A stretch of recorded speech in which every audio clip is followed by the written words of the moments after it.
Hey guys, just wanted to show you a little issue I got going on down here with my fire pit. You could probably guess what this is, but I got a groundhog issue. He's moved in, she, I'm not sure, but has freshly started causing all sorts of mayhem. So what we're gonna do today is try to trap him before he causes a lot more trouble, and we'll try to talk about that process. All right, so what we got here is a Duke brand large animal trap, and this one's specifically designed for like raccoons. You could trap armadillos in it, feral cats, or in our case, we can trap groundhogs. So it's a standard trap. Show you a little bit how it works in a second. So with this trap, like I said, standard large animal trap, you just have these two rings that slide up here, and if you can slide both those up at the same time, that's ideal. One hand is not. Set this down. So I raise these rings up and just open this door. Once I've got this door open like so, I can reach in here and pull this tiny little lever, and that raises up the foot pad. If you can see that, but now the foot pad's raised. So what's gonna happen is, the groundhog's gonna come in from this side. I'm gonna put the food on the other side of this foot pad, where he can't get to it from the outside, but he has to put 2 feet on that foot pad, which will trigger the door, and it'll shut behind him, and then you'll get him. So let's look at what we're feeding him. I know, right? What is this?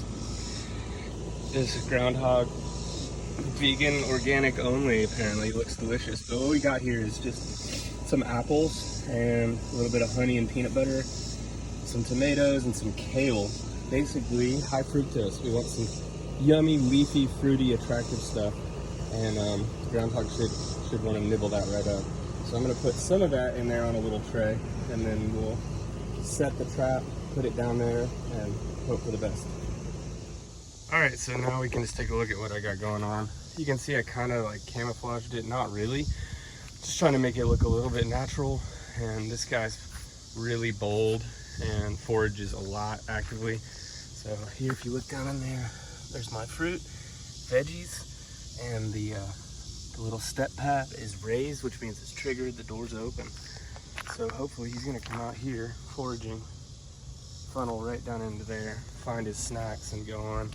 I might even make a little bit of a choke point on this side a little more, so it encourages him to go that way.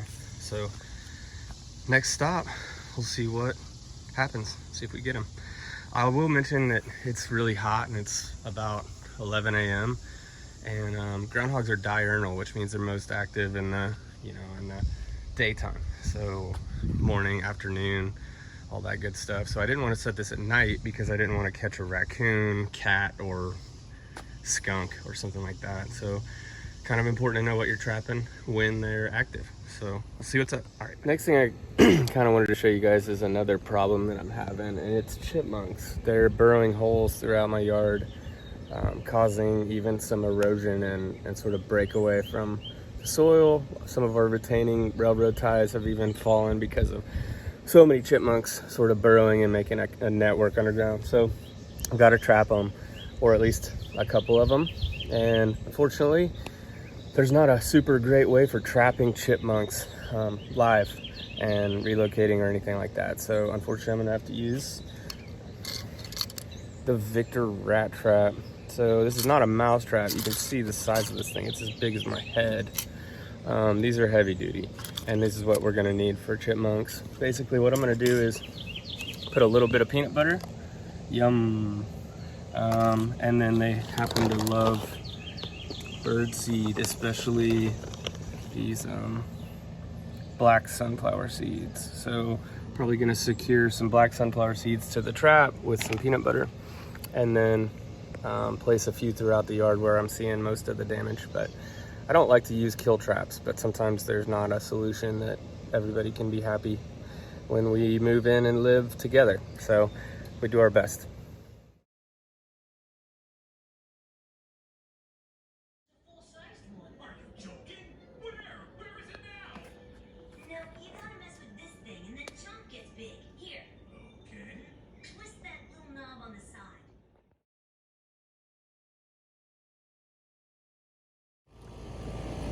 Well, after 7 days of trapping, sadly the chipmunks were 5 out of 5, but the groundhog was elusive. I tried tomatoes, apples, kale, spinach.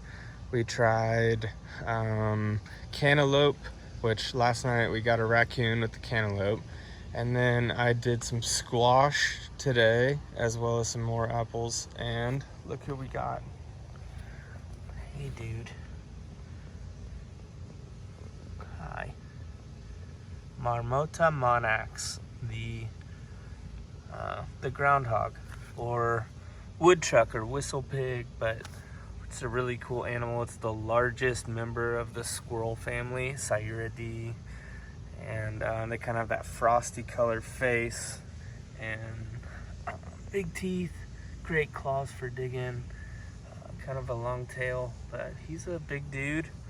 Or she, I'm actually not sure, but I'm gonna get her safely and legally relocated via wildlife rehabilitation certified transporters, and glad that I can restore some peace to the hillsides here and not have any more damage to the fire pit, but also keep this guy safe and relocated happily.